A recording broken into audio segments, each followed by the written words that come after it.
संपूर्ण ईवी एक कंपनी होने के नाते और मैं विकास गुप्ता एक व्यक्ति होने के नाते अपने सामाजिक दायित्वों का निर्वहन करते हैं, क्योंकि हमारा मानना है कि अगर हम सभी अपने सामाजिक दायित्वों का निर्वहन करेंगे तो एक अच्छे समाज की रचना होगी और एक अच्छा समाज एक अच्छे राष्ट्र की पहली सीढ़ी है। इसी सामाजिक दायित्व का निर्वहन करने के लिए हम अपनी एक वीडियो श्रृंखला लेके आए हैं, जिससे कि हम उन लोगों के बारे में जो कि अपने व्यक्तिगत स्वार्थ से ऊपर उठकर सामाजिक दायित्वों का निर्वहन करते हैं, उनके बारे में बता सके और उससे से ज्यादा लोगों को प्रेरित कर सके।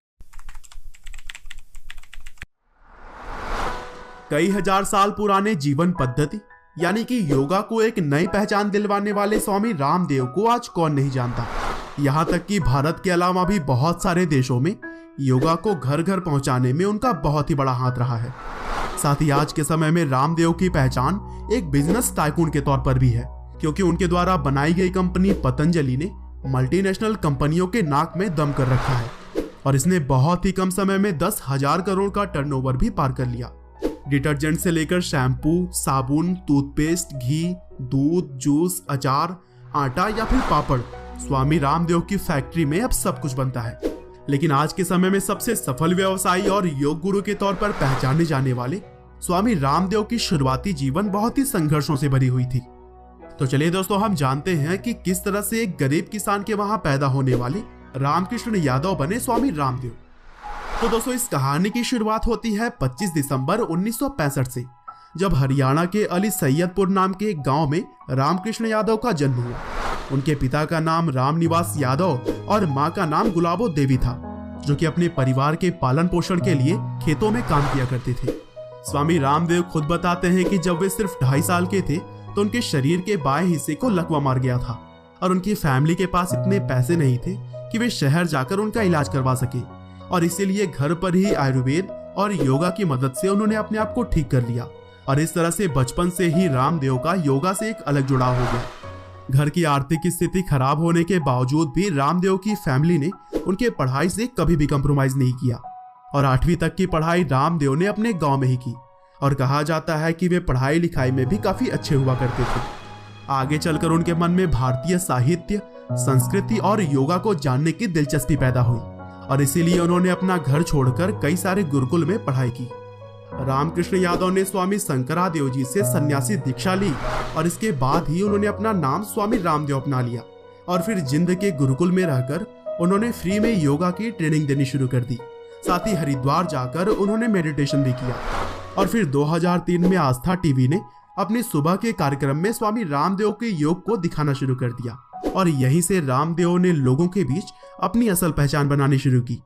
और फिर समय के साथ साथ बड़े बड़े सेलिब्रिटीज जैसे कि अमिताभ बच्चन और शिल्पा शेट्टी ने भी उनके योगा कैंप को अटेंड किया, और रामदेव न केवल भारत में बल्कि यूएस, जापान और ब्रिटेन जैसे देशों में भी योगा की ट्रेनिंग दे चुके हैं। हालांकि दोस्तों, अभी तो यह रामदेव की कामयाबी की शुरुआत थी।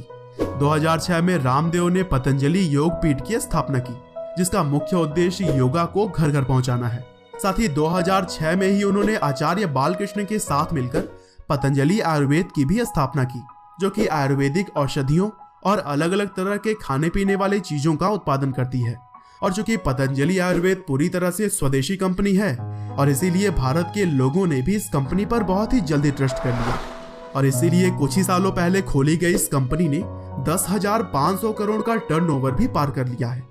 पतंजलि आयुर्वेद में कुल 950 प्रोडक्ट्स बनाए जाते हैं। साथ ही पतंजलि आयुर्वेदिक मैन्युफैक्चरिंग के अंतर्गत कंपनी 300 से भी ज्यादा दवाइयां बनाने का भी काम करती है।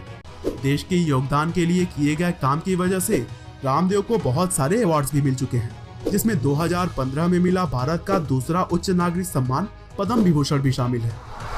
तो दोस्तों, अंत में बस मैं यही कहना चाहूंगा कि बाबा रामदेव का जीवन न केवल संघर्षों की मिसाल है, बल्कि यह हर उस व्यक्ति के लिए सबक है जो कि छोटी छोटी मुसीबतों से भी हार मान लेते हैं। जहां एक और छोटी सी उम्र में लकवा से ग्रस्त होने के बाद रामदेव ने योगा के जरिए खुद को सही किया, वही योगा को घर घर पहुंचाकर लाखों लोगों की जिंदगी को भी संवारा। उम्मीद करते हैं कि रामदेव की यह स्टोरी आपको जरूर पसंद आई हो। संपूर्ण ईवी सैल्यूट करता है हर उन सामाजिक उद्यमियों को जिनका उद्देश्य सिर्फ अपने लिए व्यापार करना नहीं, बल्कि अपने व्यापार की मदद से पूरे समाज में सामाजिक बदलाव लाना है। जय हिंद।